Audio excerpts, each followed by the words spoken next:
Hello everyone, आज का ये वीडियो एसबीआई क्लर्क की तैयारी करने वाले एस्पिरेंट के लिए होने वाला है। तो सबसे पहले मैं बात करूंगा इन 3 पॉइंटर्स पर, स्टेज 1, स्टेज 2, स्टेज 3। तो सबसे पहले तो आप ये डिसाइड कर लीजिए आप कौन सी स्टेज पर हैं, क्योंकि हर स्टेज के एस्पिरेंट को अलग अलग तरीके से तैयारी करनी होती है। तो आगे आने वाले 10 से 12 मिनट का वीडियो होगा जो आपको अपनी स्टेज के अकॉर्डिंग देखना है। तो जल्दी से पहले तो कमेंट बॉक्स में कमेंट कर दीजिए कि आप कौन से स्टेज पे आप बिगिनर हैं, आप प्री नहीं निकाल पा रहे ये वाली स्टेज में है, या आप प्री निकाल लेते मेंस नहीं निकाल पाते इस वाली स्टेज पर है। तो सबसे पहले तो मुझे लगता है अब आपने डिसाइड कर लिया होगा कि आपकी स्टेज कौन सी है। तो 1 बाय 1 सबकी बात करेंगे और बात करूंगा मैं रीजनिंग के रेफरेंस में कि आप कौन सी स्टेज में है, तो रीजनिंग को आपको कैसे करना है और किस तरीके से आप बाकी सब्जेक्ट में भी अपनी प्रिपरेशन कर सकते हैं। तो दोस्तों सबसे पहले अगर बात करें, अगर आप बिगिनर हैं तो सबसे पहले तो आपको ये पता होना चाहिए शेड्यूल क्या है, मतलब कि हमारा प्री के एग्जाम में क्या क्या आता है। तो प्री के एग्जाम में 3 सब्जेक्ट आते हैं, इंग्लिश, मैथ्स और रीजनिंग। रीजनिंग आपका 35 नंबर का आता है, 35 मार्क्स, 35 क्वेश्चन 20 मिनट्स मिलते हैं। सेम मैथ में भी 35 क्वेश्चन 35 मार्क्स और 20 मिनट्स मिलते हैं, लेकिन इंग्लिश में 30 क्वेश्चन होते हैं, 30 मार्क्स 20 मिनट, मीन्स 60 मिनट में 100 क्वेश्चन करने होते हैं। तो दोस्तों दिखने में जितना आसान लग रहा है उतना आसान है नहीं, क्योंकि ये 60 मिनट के अंदर आपकी कट ऑफ स्टेट वाइज यहाँ पर आप देख सकते हो, ये क्लर्क प्री की 2023 की कट ऑफ है। अपने स्टेट के अकॉर्डिंग अपनी कट ऑफ देख लीजिएगा कि इतने नंबर की प्लानिंग तो करनी ही करनी है। अब बात करते हैं अगर आप बिगिनर हैं, तो उससे पहले सबसे पहले बिगिनर को ये पता होना चाहिए हमारा सिलेबस क्या आता है, रीजनिंग में क्या आता है, मैथ में क्या आता है, इंग्लिश में क्या आता है, और फिर ऐसे ही मेंस का क्या सिलेबस रहता है। तो 2023 में एसबीआई क्लर्क में जो शिफ्ट आई थी उसमें मेजॉरिटी में क्या था, 35 में से 18 नंबर से 20 नंबर का मैक्सिमम शिफ्ट में पजल था और बाकी 15 से 17 नंबर का मिसलिनियस पोर्शन था। यहां आप देख सकते हो ये पजल है 18 नंबर की, box base puzzle, day base puzzle, double row वाली पजल, प्रोडक्ट परचेज पजल, और बाकी 17 नंबर का मिसलिनियस पोर्शन है। आप जानते हो बहुत सारी शिफ्ट में एग्जाम होता है तो थोड़ा बहुत चेंज होता रहता है, पर हाँ पजल का पोर्शन हाफ से ज्यादा वेटेज इसी सेक्शन का है, इसलिए रीजनिंग की क्लास में ज्यादा फोकस हम लोग सिटिंग और पजल पे ज्यादातर करते हैं। इसको छोड़ के भी काम नहीं चलेगा, जल्दी जल्दी इसके नंबर मिल जाते हैं, लेकिन यहाँ इसके बिना तो सर्वाइवल मुश्किल ही नहीं नामुमकिन है। आगे चलते हैं दोस्तों, अब बात करते हैं इस स्टेजेस की। सबसे पहले अगर बात करें, अगर आप बिगिनर हैं तो बिगिनर के लिए देखो दोस्तों, आपको स्टार्टिंग डेज में क्या करना होता है, जितने भी टॉपिक्स हैं उनके बेसिक को सही तरीके से सीखना है। जो भी टॉपिक्स हैं उनके बेसिक को सही तरीके से सीखना है और कहां कहां गलती हो रही है उसको नोट डाउन करना है। नेक्स्ट, जब आप टॉपिक सीख जाएंगे, देखो पहले सबसे पहले वो टॉपिक सीखने होते हैं अगर आपको इंटरेस्ट बनाना है किसी भी सब्जेक्ट में, जो आसान टॉपिक होते हैं, जैसे इनइक्वालिटी हो गया, कोडिंग हो गया, सीरीज हो गया, ये वो टॉपिक है जो जल्दी से बच्चा सीख जाता है और उसको मजा भी आ रहा होता है पढ़ने में। तो सबसे पहले हर एक सब्जेक्ट में ऐसे किया करो, चाहे मैथ हो, इंग्लिश हो, जीए हो, हर सब्जेक्ट में सबसे पहले वो टॉपिक जो जल्दी से कवर हो जाए, नंबर भी पूरे आ जाए, तो पहले हमें ये करना है। उसके बाद क्वेश्चन की प्रैक्टिस करनी है, ठीक है। उसके बाद नेक्स्ट स्टेप होना है कि क्वेश्चन प्रॉपर सॉल्व करने आ जाने चाहिए, मतलब स्टार्टिंग आपने टॉपिक सीखे, उसके बाद आपने अपनी मिस्टेक्स को नोट डाउन किया, क्वेश्चन की प्रैक्टिस करी।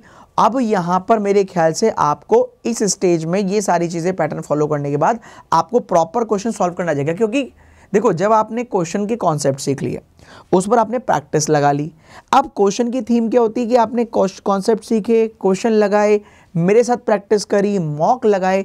ये 3-4 पॉइंटर हैं जो इंग्लिश, रीजनिंग, मैथ सब में यही काम करते हैं। पहले कॉन्सेप्ट, देन उसकी practice, then mock test, then exam oriented question का practice, then previous question pattern का प्रैक्टिस। ये सारे मिलते हैं जिस भी टीचर को आप फॉलो करते हो, रीजनिंग में मुझे फॉलो करते हो या किसी और को फॉलो करते हो, मैथ में हम लोगों में से किसी को भी फॉलो करते हो, उन किसी भी टीचर को फॉलो कर लो, उनके साथ उनके पैटर्न के थ्रू आप आगे बढ़ते रहो, जल्दी आपको ग्रोथ मिल जाएगी अपने उस सब्जेक्ट को कमांड करने में। अब सेकेंड स्टेज पर चलते हैं कि सर प्री नहीं निकलता, मेरी तैयारी तो पूरी हो गई। ये कौन से बच्चे होते हैं जिनको लगता है सर कॉन्सेप्ट तो आ गए हैं पर प्री नहीं निकल पा रहा है, तो इनके सामने समस्या आती है कि यार स्पीड नहीं है इनके पास, स्पीड जाते हैं तो एक्यूरेसी हैम्पर कर जाती है, एक्यूरेसी पर जाते हैं तो स्पीड नहीं बन पाती। तो इन बच्चों को क्या करना है, तो इन बच्चों के लिए सबसे पहले ये देखो आपके उन सब में भी स्ट्रॉन्गेस्ट पॉइंट कौन से हैं। जो टॉपिक होंगे ना दोस्तों बहुत सारे, उन टॉपिक को सेगमेंट कर लो।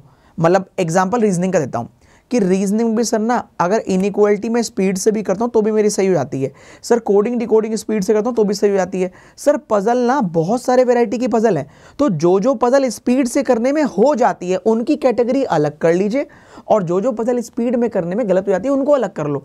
ऐसी मैथ में जो चीज़ें स्पीड से सॉल्व करने में सही हो जा रही हैं वो अलग कर लो, और जो नहीं हो पा रही है वो अलग कर लो। तो दो कैटेगरी आपने बना ली। यहां पर आप दो कैटेगरी बनाएंगे, एक जो स्पीड से करने पर भी प्रॉब्लम क्रिएट नहीं कर रही, एक्यूरेसी हैम्पर नहीं कर रही, एक जो स्पीड से सॉल्व करते हैं तो एक्यूरेसी हैम्पर करती है।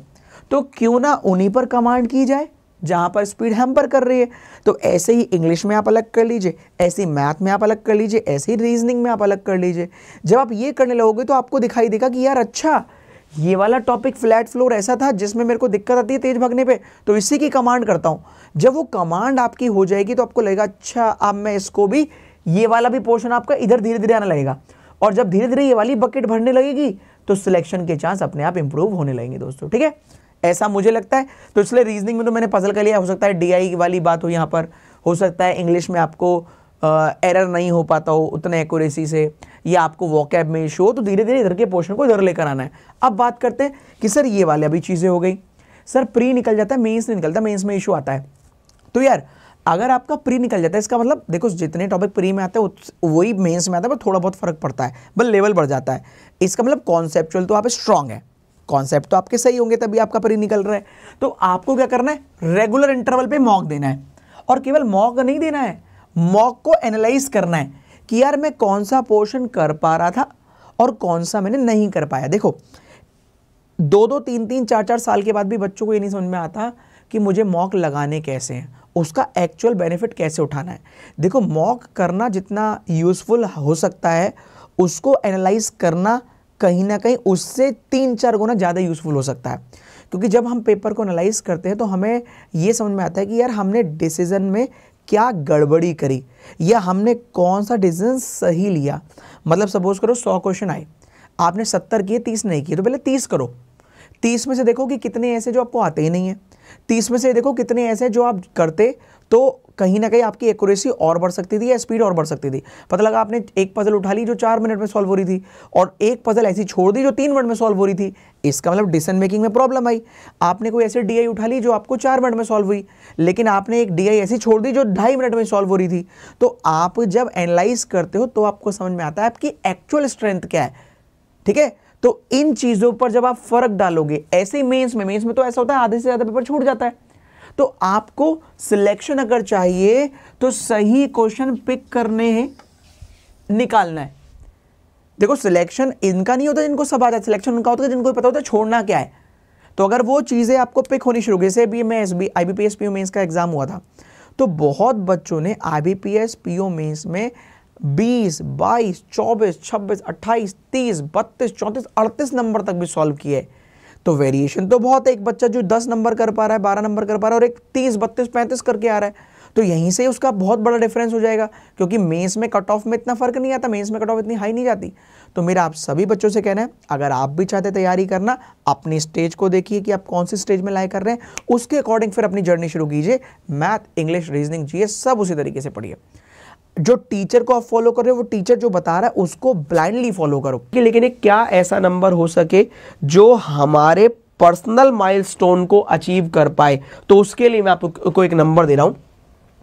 आप किसी भी रेंज में हो तो सबसे पहले तो देखो एक ब्रेकअप होता है किस चीज का, 50-50। सबसे पहले तो अगर आप बिल्कुल स्टार्ट कर रहे हैं तो आप पहले तो 50 तक पहुंचने की कोशिश कीजिए। अगर आप स्टार्ट कर रहे हैं, बिल्कुल स्टार्टिंग स्टेज में है, तो पहले तो आप यहां पहुंचिए। जब आप यहां पहुंचेंगे ना तो 5-5 नंबर बढ़ाने की कोशिश कीजिए। पहले 55, फिर 60, फिर 65, फिर 70, फिर 75, फिर 80, इस तरीके से आप चलना शुरू करें। पहला गोल 50 नंबर सबसे पहले। भाई अगर आप स्टार्टिंग स्टेज में है तो पहले 50 तक पहुंचोगे ना, अगर आपने स्टार्ट किया है तो फिर आगे पहुंचोगे। तो 5-5 नंबर करके बढ़ाएं। अभी आपका एग्जाम फरवरी में होगा, फरवरी में भी 22 फरवरी को होगा। तो धीरे धीरे करके आप आगे बढ़ेंगे तो आप यहां तक पहुंचेंगे। और मुझे लगता है जब आप यहां पर पहुंचना शुरू करेंगे, आप अपने मॉक पेपर को एनालाइज कीजिएगा। मॉक पेपर को एनालाइज करते हैं ना, तो उसमें बहुत सारी ऐसी चीजें होती है जो अटेम्प्ट नहीं कर पाते, जो हमने अटेम्प्ट नहीं करी है, या जो हमने करी तो थी लेकिन गलत कर दी थी। जो अनअटेम्प्ट था वो और जो रॉन्ग अटेम्प्ट था वो। अब उन दोनों को जब आप करेक्ट करोगे, क्योंकि क्लर्क पेपर में अटेम्प्ट चीजें हो जाती हैं, तो बाय डिफॉल्ट आपको बहुत सारी चीजें जानने को मिलेगी। मतलब अगर 1 घंटा आप प्री पेपर देने में लगा रहे हो ना, तो 1 घंटा इसके एनालिसिस में लगाइएगा। एनालिसिस जब आप करोगे तो मान लो स्टार्टिंग में तो आपने 50 क्वेश्चन किए, तो 50 जो नहीं किए उसको आपको पता लगेगा कि यार उनमें से ऐसे क्वेश्चन थे कुछ जो और जल्दी बन सकते थे, या जो आपने रॉन्ग किए उनको करेक्ट करने में दिमाग लगाओगे तो आपकी एक्यूरेसी और आपके मार्क्स बढ़ने शुरू होंगे। देखो मार्क्स यहीं से बढ़ना शुरू होते हैं, तो 50 से 65 तक तो आराम से पहुंच जाओगे। इतना समय नहीं लगेगा। जब आपके कोर्स पूरा हो जाएगा, जब आपके कोर्स कंप्लीट हो जाएगा, तो 50 से 65 तक तो आराम से पहुंच जाओगे, क्योंकि मॉक भी थोड़ा अच्छे लेवल का ही आता है। लेकिन 65 से 70 पहुंचने में ना बहुत मेहनत लगेगी, बहुत मेहनत। सारा खेल यहां पर आएगा डिसीजन मेकिंग का। मान लो आपने एक पजल गलत कर दी तो फिर वापस 65 पे ही रह गए, 60 पे रह गए, या कोई डीआई गलत कर दी तो आप वहीं रह गए। तो जो मैं एनालिसिस करने की बात कर रहा हूं ना, तो जब आप एनालिसिस करोगे तो मान लो जैसे 5 पजल आई तो आपने 4 अटेम्प्ट करी, जो नहीं अटेम्प्ट करी वो देखना कहीं वो ऐसी पजल तो नहीं थी जो जल्दी हो रही थी, कि आपने पिक वो पजल कर ली जो लेट हो रही थी और वो छोड़ दी जो आपकी जल्दी बन सकती थी। वो डीआई आपने पिक कर ली जो लेट बन रही थी, और वो नहीं करी जो आपकी जल्दी बन सकती थी। तो डिसीजन मेकिंग स्किल कहां से आएगी? जब आप मॉक लगाओगे, जब आप क्लास करोगे। ऐसे यूट्यूब पर मैं रीजनिंग का मॉक करा रहा हूं, तो मेरे मॉक से आपको यह पता लगेगा कि यार कौन सा क्वेश्चन पहले करना है, कौन सा बाद में करना है, किस तरीके से पेपर जल्दी अटेम्प्ट हो सकता है। तो ये तरीका है। पहले यहां पहुंचिए। अगर आप ऑलरेडी यहां हैं तो 55, 60, 65, जब यहां पर पहुंच जाओगे, इससे आगे जितना जाने की कोशिश करोगे उतना डिफिकल्टी लेवल बढ़ेगा, क्योंकि जितना स्पीड बढ़ाओगे उतनी एक्यूरेसी हैम्पर करती है।